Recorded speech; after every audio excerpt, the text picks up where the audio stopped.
Narendra Kumar. Welcome to AG point. मैं उम्मीद करता हूँ कि आप लोग बहुत अच्छे होंगे।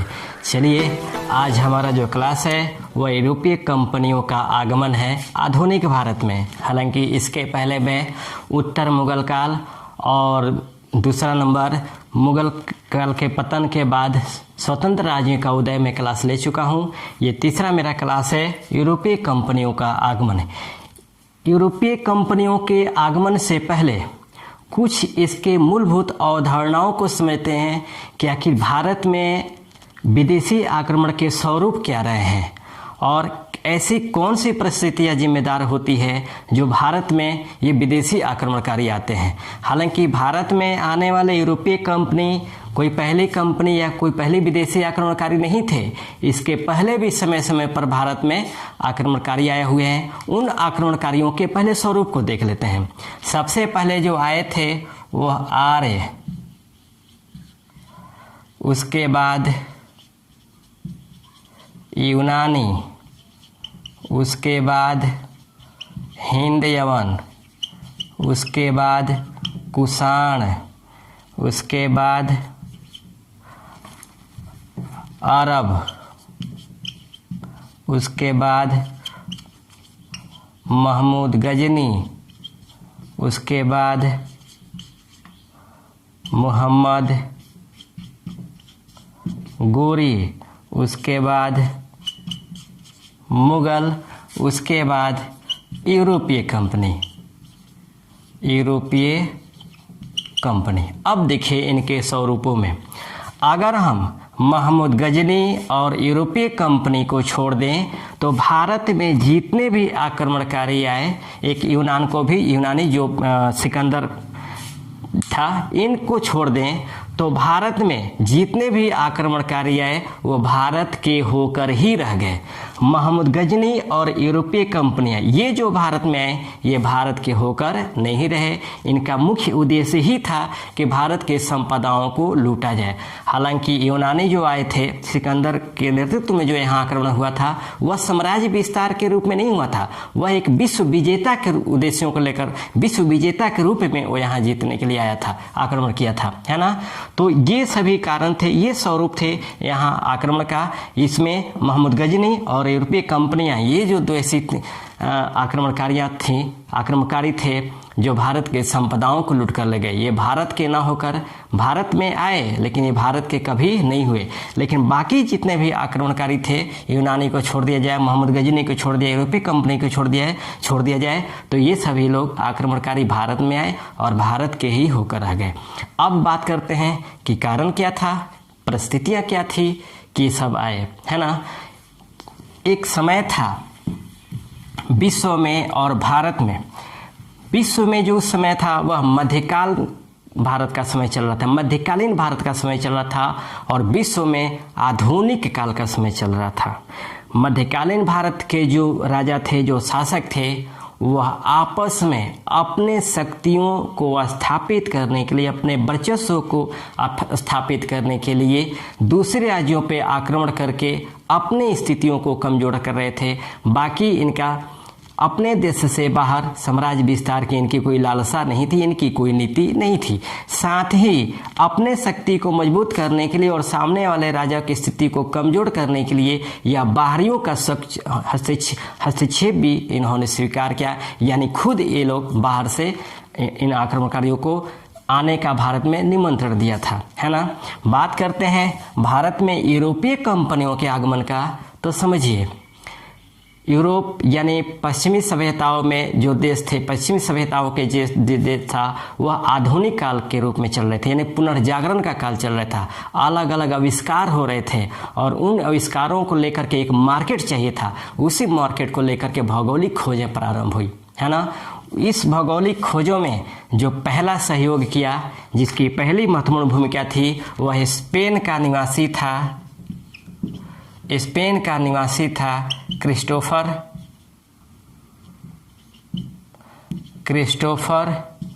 कोलंबस। इन्होंने सबसे पहले अमेरिका की खोज की, है ना। और दूसरे क्रम में आता है आपको पुर्तगाल का निवासी पुर्तगाल का निवासी Vasco D gamma, Vasco D gamma. हालांकि इन सभी यात्रियों द्वारा, विद्वानों द्वारा जो खोज की गई थी वह समुद्री यात्राओं, समुद्री मार्गों के माध्यम से खोज की गई थी, है ना। इसमें पुर्तगाल का जो निवासी वास्को डी गामा था, इसने, आपको मान लीजिए ये हमारा अफ्रीका है, ये हमारा अफ्रीका है और ये हमारा भारत है ना। उस समय जो भारत जो का दक्षिण भाग था जो आज भी है, वह समुद्री किनारों पर स्थित है। जो वास्को डी गामा था, जो पुर्तगाल का निवासी था, उसने आपको अफ्रीका होते हुए केप ऑफ गुड होप के माध्यम से यह भारत पहुंचा था, है ना। और भारत में आने के बाद इसने भौगोलिक खोजें की थी। यहाँ पे स्पेन के लिए, पुर्तगाल के लिए इसने एक अलग से आपको मार्केट ढूंढा और इसी मार्केट को ढूंढने के बाद भारत में यूरोपीय कंपनियों का प्रारंभ हुआ। हालांकि यहाँ खोज का मतलब ये नहीं, ऐसा नहीं कि भारत को खोजा गया। भारत की जो सभ्यता की इतिहास है वो 5000 साल पहले से है ना। लेकिन यहाँ खोज का मतलब हुआ व्यापारिक खोज, अपने सामानों को बेचने के लिए एक अलग भौगोलिक क्षेत्र की खोज थी, न कि भारत की खोज। हम लोग कह देते हैं भारत का खोज किसने किया, भारत को किसी ने खोज नहीं की। भारत तो पुरातन सभ्यताओं से स्थापित है। यहाँ एक मार्केट की जो खोज किया था वह वास्को डी गामा ने किया था और यहीं से स्टार्ट होता है पश्चिमी यूरोपीय कंपनियों का पूर्व में आक्रमण, है ना। इन यूरोपीय कंपनियों के पूरे विस्तार से जानने के से पहले इन यूरोपीय कंपनियों के स्थापना क्रम और भारत में आगमन क्रम को देख लेते हैं, है ना। तो आइए पहले देख लेते हैं कि कौन कौन सी यूरोपीय कंपनियां थी, कब उसकी स्थापना हुई थी और कब वह भारत में आई थी। ओके, चलिए 1 नंबर में पुर्तगाली कंपनी। पहले हेडिंग देख लेते हैं, यूरोपीय कंपनियों की स्थापना का क्रम। यूरोपीय कंपनियों के स्थापना का क्रम, है ना। यूरोपीय कंपनियों की स्थापना के क्रम में 1 नंबर है पुर्तगाली कंपनी, पुर्तगाली ईस्ट इंडिया कंपनी, है ना। पुर्तगाली ईस्ट इंडिया कंपनी की जो स्थापना हुई थी वह 1498 में हुई थी। कहाँ पर हुई थी? पुर्तगाल में, है ना। दूसरा number British east India company, British east India company. इसकी स्थापना हुई थी 1600 ईस्वी में। कहाँ में? ब्रिटेन में, ठीक।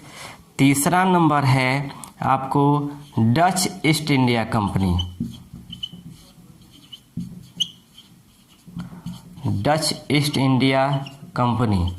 डच ईस्ट इंडिया कंपनी की स्थापना हुई थी 1602 ईस्वी में हॉलैंड में। और चौथा है Dane east India company, Dane east India company.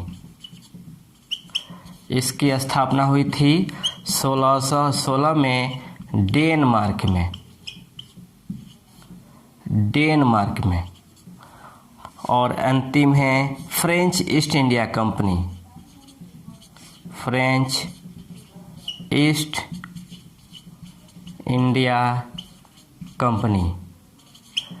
इसकी स्थापना हुई थी 1664 में फ्रांस में, समझिएगा, यहाँ ईस्ट इंडिया कंपनी इसलिए कि जितने भी देश थे पश्चिमी क्षेत्र में थे, पश्चिमी दिशाओं में थे, और जो भारत में आक्रमण किए थे, है ना, भारत की तरफ आए थे, जो पूरब की तरफ आए थे। लेकिन ये जो कंपनियों की जो स्थापना हुई थी वह अलग अलग देशों में हुई थी। याद रखिएगा, पहले यूरोपीय कंपनियों को का जिस देश की थी वहाँ पे उस कंपनी की स्थापना हुई थी। उसके बाद वह पूरब की तरफ व्यापार करने के लिए आई थी, यानी पूरब के तरफ यह आक्रमण की थी। तो याद रखेंगे, यह यूरोपीय कंपनियों के आक्रमण स्थापना का क्रम है। यानी यूरोपीय क्रम के स्थापना के क्रम में सबसे 1 नंबर में पुर्तगाली, 2 नंबर में ब्रिटिश, 3 नंबर में डच, 4 नंबर में डेन और 5 नंबर में फ्रेंच। ये क्वेश्चन आता है ये कि यूरोपीय कंपनियों की स्थापना का क्रम क्या है, और 4 ऑप्शन में जो क्रम देता है वह आपको याद रखना होगा। तो सबसे पहले पुर्तगाल की स्थापना हुई थी, उसके बाद ब्रिटिश की, उसके बाद डच की, उसके बाद डेन की एवं फ्रेंच की। यानी हम कह सकते हैं कि पुर्तगाल, ब्रिटिश, डच, डेन एवं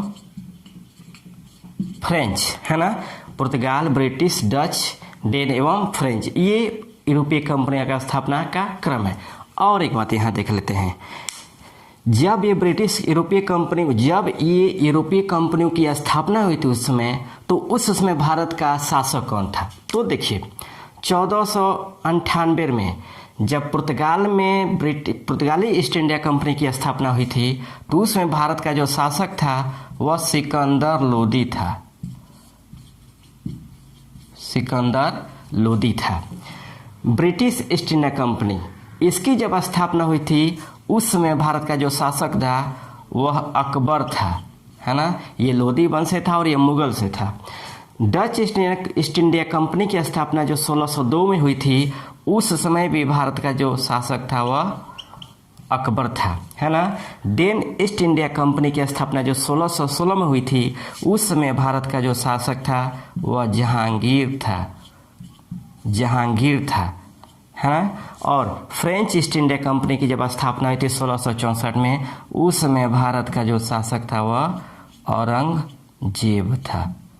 औरंगजेब था। तो ये भी याद रखना जरूरी होगी कि जब किसी कंपनी की स्थापना हुई थी तो उसमें भारत का शासक कौन था, ये पूछ देता है ना। तो इसका स्क्रीनशॉट ले लीजिए, फिर हम बताएंगे आपको कि यूरोपीय कंपनियों के भारत में आगमन का क्रम। कंप्लीट। चलिए अब देखिए, हम अब आते हैं यूरोपीय कंपनियों के भारत में आगमन का क्रम। ये हमारा स्थापना का क्रम था। अब बात करते हैं भारत में यूरोपीय कंपनियों के आगमन का क्रम। भारत में यूरोपीय कंपनियों के आगमन का क्रम। भारत में यूरोपीय कंपनियों के आगमन का क्रम, है ना। भारत में यूरोपीय कंपनियों के आगमन का क्रम, 1 नंबर में पुर्तगाली है ना। 1 नंबर में पुर्तगाली 1498। 2 नंबर में आपको डच 1605। 3 नंबर में अंग्रेज आए 1608। 4 नंबर में डेन आए 1618 और 5 नंबर में फ्रेंच आए 1668। यानी इनका जो क्रम है वो आपको पुर्तगाली, अंग्रेज, डच, डेन एवं फ्रेंच। देखिएगा, उसका क्रम, यूरोपीय कंपनियों की स्थापना का क्रम और यूरोपीय कंपनियों के आगमन का क्रम डच और अंग्रेजी में चेंजिंग है, ठीक ना। तो सबसे पहले जो आया था पुर्तगाली, उसके बाद अंग्रेज, उसके बाद डच, उसके बाद सबसे पहले पुर्तगाली के बाद डच के बाद अंग्रेज के बाद डेन और डेन के बाद फ्रेंच। ये भारत में आने वाले यूरोपीय कंपनियों का क्रम है। अब देखिए, ये जो यूरोपीय कंपनियां थी भारत में आई थी, तो भारत में आकर अपना पहला व्यापारिक केंद्र कहाँ स्थापित किया। व्यापारिक केंद्र कहा जाता है, कोठी कहा जाता है या फैक्ट्री कहा जाता है। समझिएगा, यहाँ इनके द्वारा व्यापारिक कोठी फैक्ट्री को स्थापित करने का मतलब ये नहीं कि ये मशीन उद्योगों को लाकर यहाँ स्थापित की। ये व्यापार करने के लिए जहाँ पर ये अपना एक केंद्र को स्थापित किया, उसी को व्यापारिक कोठी या फैक्ट्री कहा जाता है ना, या व्यापारिक केंद्र कहा जाता है ना। तो स्वाभाविक है कि जितने भी यूरोपीय कंपनियां थी ये टोटल समुद्र मार्ग से आई थी, है ना, ये टोटल समुद्र मार्गों से आई थी। इसीलिए इनका लगभग जितना भी व्यापारिक केंद्र कोटियाँ बनी थी वह दक्षिण भारत में ही बनी थी, है ना। इनमें जैसे पुर्तगालियों का जो पहला व्यापारिक केंद्र बना था वो आपको कोचीन, कहाँ पे है, या केरल में, है ना, यानी यहाँ पे इनका आपका व्यापारिक केंद्र बना था, अर्थात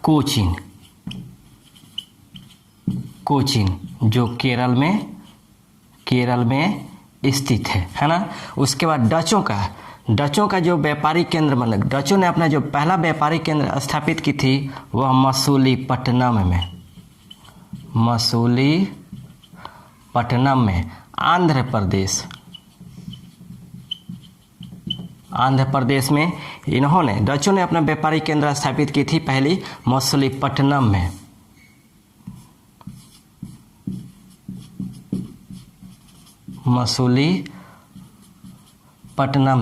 उसके बाद अंग्रेजों ने अपना व्यापारिक केंद्र स्थापित किया। अंग्रेजों ने अपना पहला व्यापारिक केंद्र स्थापित किया वह सूरत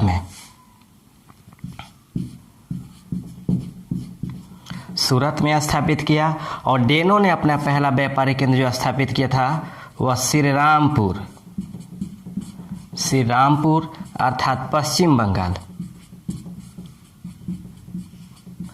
पश्चिम बंगाल में स्थापित की थी, है ना, श्रीरामपुर में। इसके बाद फ्रेंचों ने जो अपना व्यापारिक केंद्र स्थापित की थी वह आपको सूरत में की थी, ठीक ना।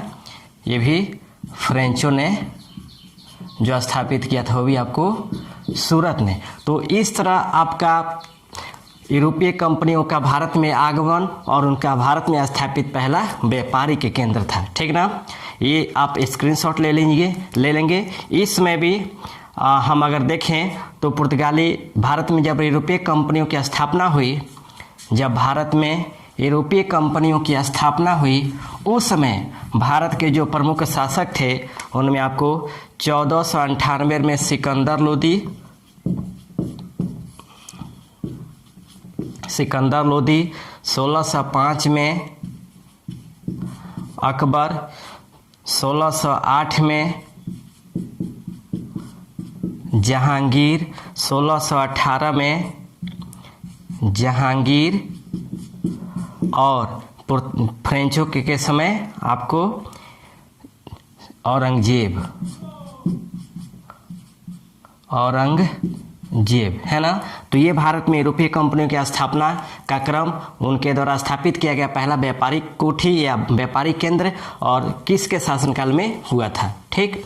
तो ये हमारा था आपको भारत में आने वाले यूरोपीय कंपनियों का क्रम। अब हम प्रारंभ करते हैं एक एक यूरोपीय कंपनियों के बारे में, है ना। सबसे पहले भौगोलिक खोज के क्रम में जो सबसे पहले सफलता मिली थी वह पुर्तगालियों की मिली थी, है ना।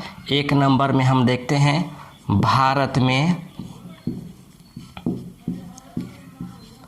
पुर्तगालियों का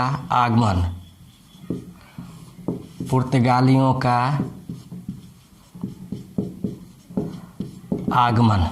समझिएगा, भारत आने वाला जो पहला पुर्तगाली यात्री था वह वास्को डिगामा था। वास्को डिगामा था। याद रखिएगा, ये हमारा भारत है और ये हमारा दक्षिण अफ्रीका है ना। और यहाँ पे पुर्तगाल है और इसी पुर्तगाल के माध्यम से दक्षिण अफ्रीका, यह समुद्री मार्ग होते हुए दक्षिण अफ्रीका के केप ऑफ गुड होप के माध्यम से यह आपको कोचीन पहुंचा था। ठीक ना, आपको कालीकट के तट पे पहुंचा था। कालीकट के तट पर पहुंचा था, समझिएगा। यह भारत आने वाला प्रथम पुर्तगाली यात्री था, है ना। और इसने 90 दिन की समुद्री यात्रा के बाद 90 दिन के समुद्री यात्रा के बाद 1498 में कालीकट के तट पे पहुंचा, है ना। याद रखिएगा, 90 दिन जरूर याद रखिएगा। पूछ देता है कि समुद्री यात्रा वास्को डिगामा द्वारा कितने दिन की समुद्री यात्रा के बाद कालीकट के तट पे पहुंचा गया था, तो 90 दिन के बाद, है ना। तो वास्को डिगामा 90 दिन के समुद्री यात्रा के बाद 1498 में कालीकट के तट पे पहुंचा। और यहाँ पहुंचने के बाद यहाँ पे इससे मुलाकात होती है एक गुजराती पथ प्रदर्शक अब्दुल मलिक से। और वहीं अब्दुल मलिक वास्को डिगामा को लेकर जाता है आपको कालीकट के राजा जमोरिन के दरबार में। कालीकट के राजा जमोरिन के दरबार में लेकर जाता है। और कालीकट के राजा जमोरिन के दरबार में वास्को डिगामा का भव्य स्वागत होता है। हालांकि जब वास्को डिगामा कालीकट के तट पर पहुंचता है तब वहां पहले से व्यापार कर रहे अरब जो व्यापारी है ये वास्को डिगामा का विरोध करते हैं। लेकिन इसी क्रम में जब जमोरिन वास्को डिगामा को सहयोग करता है, सपोर्ट करता है और स्वागत करता है, तब इसके बाद वास्को डिगामा यहाँ से पुनः जब वो अपने देश के वापस लौटता है तो यहाँ से काली मिर्च को लेकर जाता है। और यही काली मिर्च को जब अपने यहाँ लेकर जाता है तो टोटल खर्चा छांटने के बाद 60 गुना दाम पे इसे बेचता है ना। 60 गुना इससे फायदा होता है। ये आपको कालीकट के तट से वापस जब पुर्तगाल जाता है तो काली मिर्च को लेकर जाता है और वही काली मिर्च जब यहाँ ले जाता है और यहाँ बेचता है तो उससे 60 गुना फायदा कमाता है। जब 60 गुना फायदा कमाता है तो पुनः इन्हीं से प्रभावित होकर भारत में एक दूसरा समुद्री मार्ग के माध्यम से एक पुर्तगाली यात्री आता है जिसका नाम है Alvarez Cabral, Pedro Alvarez Cabral. Pedro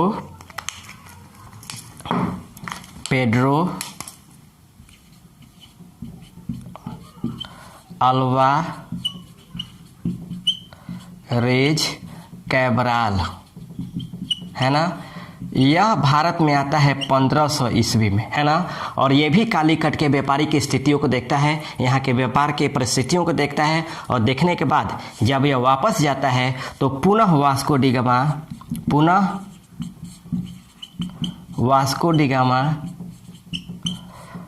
1502 में भारत आता है। और 1502 में भारत आने के बाद 1503 में भारत में पहला व्यापारी के केंद्र, पुर्तगाली व्यापारी केंद्र या व्यापारिक फैक्ट्री की स्थापना होती है। वो आपको कोचीन में होता है ना, कोचीन में। हालांकि पुर्तगाली कंपनी का जो नाम दिया जाता है वह एस्तादो द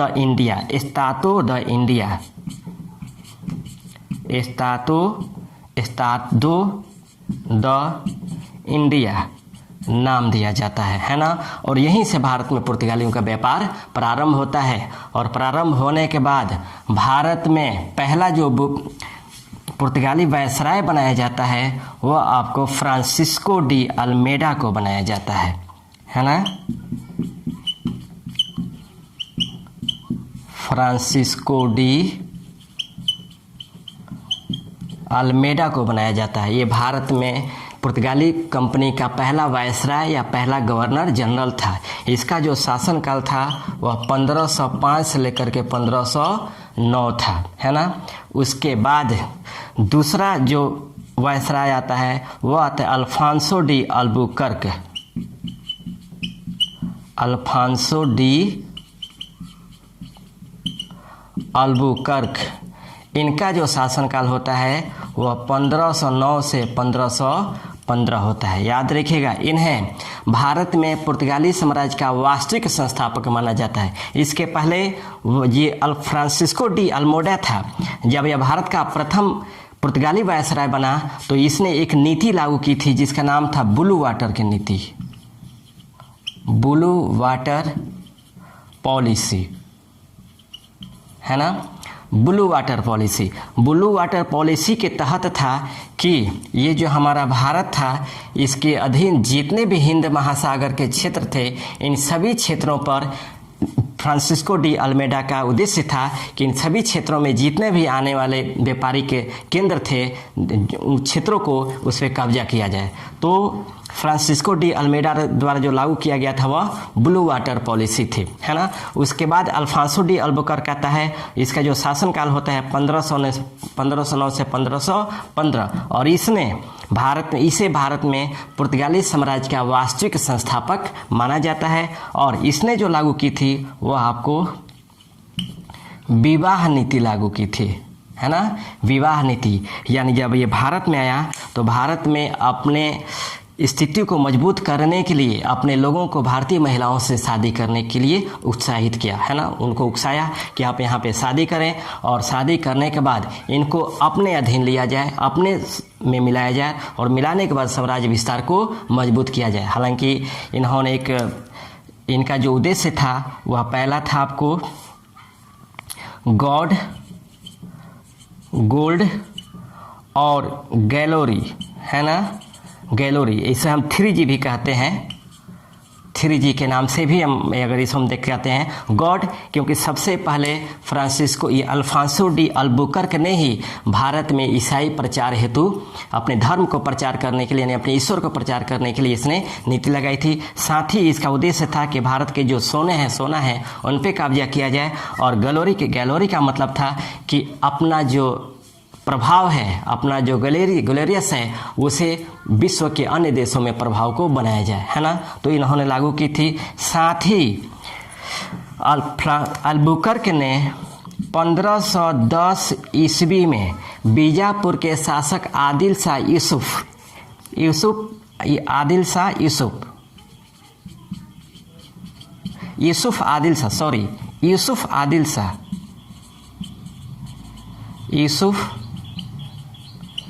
आदिल शाह से गोवा को छीना था, है ना। साम्राज्य विस्तार के क्रम में अल्फांसो डी अल्बुकर्क ने 1510 ईस्वी में यूसुफ आदिल शाह से गोवा को छीना था। इसके बाद तीसरा जो वायसराय आता है वह आता है नीनू डी कुन्हा। तीसरा नीनू डी कुन्हा, है ना। याद रखिएगा, नीनू डी कुन्हा ने ही इस गोवा को 1530 ईस्वी में पुर्तगाली साम्राज्य का दूसरा राजधानी बनाया था, है ना। पुर्तगाली साम्राज्य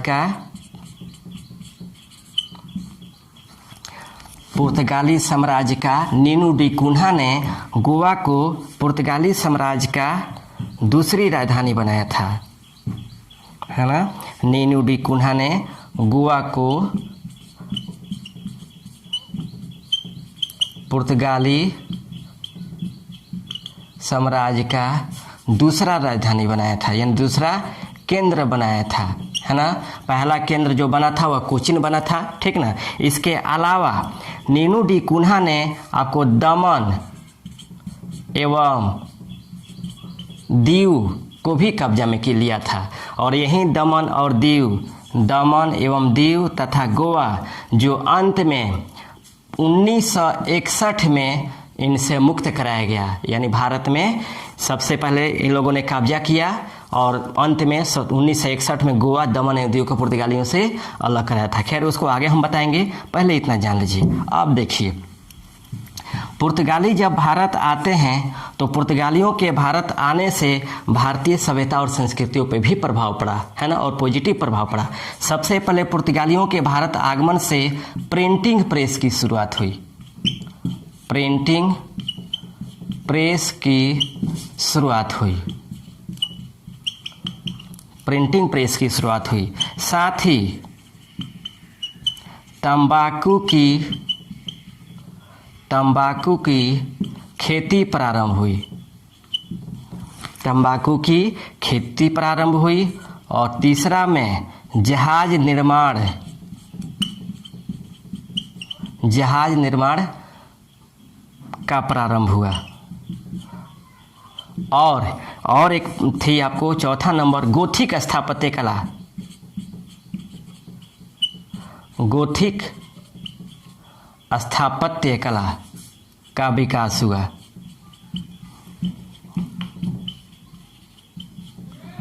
गोथिक स्थापत्य कला का विकास हुआ। भवन निर्माण में, इमारतों के निर्माण में गोथिक स्थापत्य कला का विकास हुआ। फिर समझिएगा, पुर्तगालियों के भारत में आगमन से प्रिंटिंग प्रेस की शुरुआत हुई, तंबाकू की खेती प्रारंभ हुई, जहाज निर्माण का प्रारंभ हुआ और गोथिक स्थापत्य कला का विकास हुआ। याद रखिएगा, प्रिंटिंग प्रेस का जनक जॉन गुटेनबर्ग को माना जाता है ना, ये भी याद रखेंगे, जॉन गुटेनबर्ग को माना जाता है ना। पूछ दे अगर क्वेश्चन कि प्रिंटिंग प्रेस का जनक किसे माना जाता है, तो जॉन गुटेनबर्ग को माना जाता है। तो ये हमारे पुर्तगालियों में भारत आने के बाद ये प्रारंभ हुआ। साथ ही समस्त भारत आने वाले समस्त यूरोपीय कंपनियों में पुर्तगाली सबसे पहले भारत आए थे और सबसे बाद में गए थे, है ना। समझ लीजिएगा, मिटा देते हैं इसे, स्क्रीनशॉट आप लोग ले लीजिएगा। यूरोपीय कंपनियों में पुर्तगाली सबसे पहले 1498 में भारत आए और 1961 में गए थे, है ना। यानी सबसे, ये पांचों यूरोपीय कंपनियों में सबसे पहले आए थे और सबसे बाद में गए थे। 1961 में इनसे गोवा, दमन एवं दीव को मुक्त कराया गया था इनसे, है ना। तो ये हमारे भारत में आने वाले यूरोपीय कंपनी में पुर्तगाली थे जिनके विषय में बताया। अब हम दूसरे नंबर में आते हैं, भारत में डचों का आगमन। दूसरा नंबर, भारत में डचों का आगमन, है ना। डच ईस्ट इंडिया कंपनी की जो स्थापना हुई थी वह 1602 में हॉलैंड में हुई थी। और कार्नेलियस हाउटमैन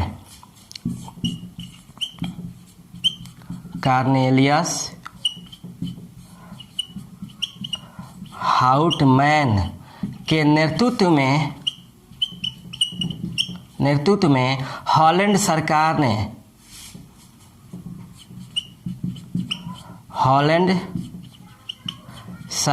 ने इन्हें 21 वर्षों के लिए पूर्व के साथ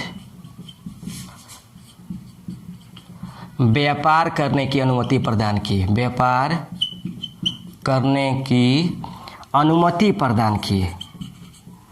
व्यापार करने की अनुमति प्रदान की, है ना, अनुमति प्रदान की। और ये कार्नेलियस हाउटमैन थे। तो सबसे पहले ये भारत ना आकर के सबसे पहले आपको यह इंडोनेशिया गए थे, है ना। सबसे पहले यह इंडोनेशिया, हॉलैंड भी यहीं पे है, यह आपको इंडोनेशिया गए। और इंडोनेशिया जाने के बाद यहाँ पर इन्होंने मसालों का व्यापार किया, है ना। और मसालों के व्यापार करने के बाद पुनः ये पहुँचे कहाँ पर, आपको मछलीपट्टनम में, है ना, मछलीपट्टनम में। और मछलीपट्टनम में ये सूती वस्त्र का व्यापार स्टार्ट किया। सूती वस्त्र का व्यापार प्रारंभ किया, ठीक ना। और सूती वस्त्र के व्यापार प्रारंभ किया। उसके बाद भारत में अन्य जो यूरोपीय कंपनियां थी उनके साथ इनका व्यापारिक प्रतिद्वंदता प्रारंभ हुई और इसी व्यापारिक प्रतिद्वंदता के कारण डचों का अंग्रेजों से युद्ध हुआ। 1759 में बेदारा का युद्ध, 1759 में बेदारा का युद्ध।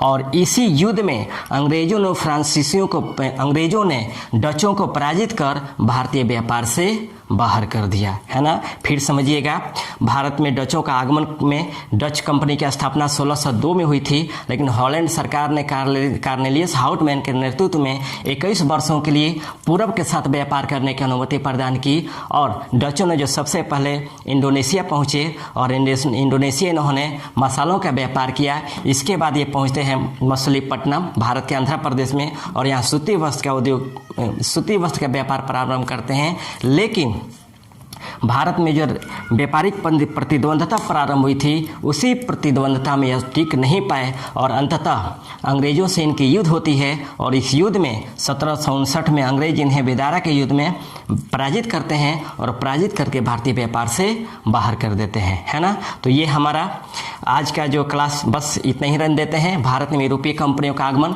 जिसमें मैं बताया आपको कि भारत में यूरोपीय कंपनियों की स्थापना का क्रम, उसके बाद भारत में यूरोपीय कंपनियों का आगमन, उनका व्यापारी केंद्र, और भारत में आने वाले प्रमुख यूरोपीय कंपनियों में भारत में पुर्तगालियों का आगमन और भारत में डचों का आगमन। नेक्स्ट हम पढ़ाएंगे आपको अंग्रेजों का आगमन, है ना। तब तक इतना ही रहने देते हैं। मैं उम्मीद करता हूं कि ये क्लास आपको पसंद आया होगा। अगर क्लास पसंद आता है तो प्लीज़ आप कमेंट सेक्शन में ज़रूर हमें कमेंट करके बताएं, हाँ। और उसके बाद शेयर और सब्सक्राइब जरूर करें, ठीक ना। और फिर मैं बता दे रहा हूँ, कल मैं बताया था कि आप लोग रिजल्ट को लेकर के नेगेटिव नहीं होइए। जो हो गया सो हो गया, बस आगे क्या करना है उसकी रणनीति बनाइए और ईमानदारी पूर्वक मेहनत कीजिए। मैं उम्मीद करता हूँ कि आप लोग सफल होंगे और हम आपके साथ हैं। तब तक के लिए इतना ही रहने देते हैं। Thank you, best of luck.